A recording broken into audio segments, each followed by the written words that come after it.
Hello everyone, and happy Easter. I am so glad that you joined me today for Coastal Kids. Easter is such a special day, and not because of the eggs or the candy, but because today is the day we celebrate Jesus rising from the grave. And we're going to talk more about that in a little bit. Well, I hope you guys had a great week this week and you were able to go outside and get some fresh air. I actually heard that Landon and Bryson have been burning the rubber on their tires. They've been riding their bikes so much. And on Wednesday, Eddie and Annie biked and hiked 6 miles when the weather was so beautiful. I even saw a great picture of Caitlin and Jacob and their family out on a hike. So it's so good to hear and see that you guys are getting outside and having some fun.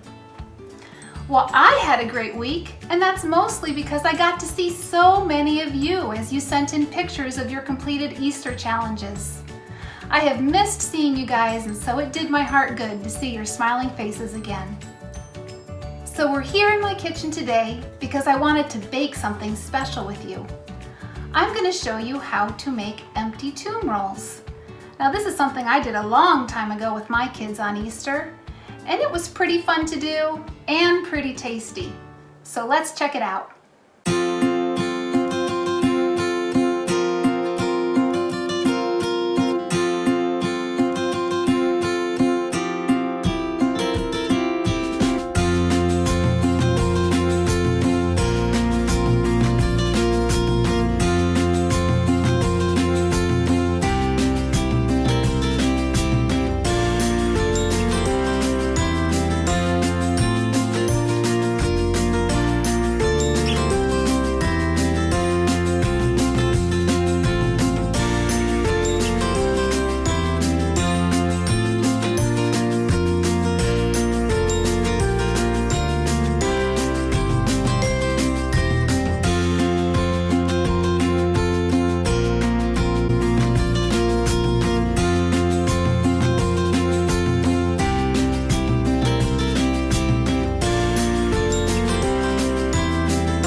Wasn't it?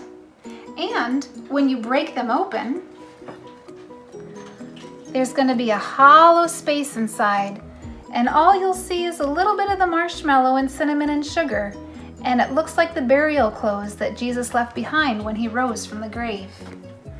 Well, I hope you get a chance to do those with your family, or maybe you have other Easter traditions that you like to do with your family. Either way, I'd love to see what you're doing. If you have the opportunity, get a picture of yourself doing your favorite Easter activity and post it on our Facebook page. Last week we started talking about humility, which is putting others first by giving up what you think you deserve. And our bottom line was put others first. I gave you a little bit of homework, which was to find one time during the week where you could put someone first. I hope you were able to do that. And if you weren't, we're going to learn another lesson on humility that might help you get started. Last week's Bible story was a bit sad. Even though Jesus started out entering Jerusalem with people singing praises to him, within a few days, he was telling his disciples that they would turn away from him, even though they promised that they wouldn't.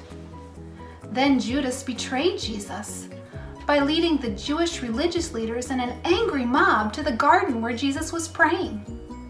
They grabbed him to take him to the high priest, even though Jesus had done nothing wrong. Jesus didn't even fight back, even though Peter wanted to, because he knew that this was God's will for him. So today we're going to finish the story, and unfortunately, it gets a lot worse before it gets better.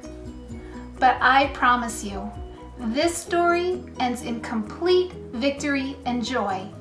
And that's what Easter is all about, celebrating Jesus' victory over death, which brings new and eternal life to everyone who trusts in him. Today's bottom line is Jesus put us first. Sometimes it's hard to put others first in our lives. But when we remember the choice that Jesus made that would bring life to everyone, but ultimately cost him everything, it seems like a very small thing to give up what we think we deserve. So I'd like you to think about that this week, that if Jesus could give up everything for us, surely we can give up something for others. So enjoy the video. Remember that Jesus put us first, and I'll see you next week. Bye-bye.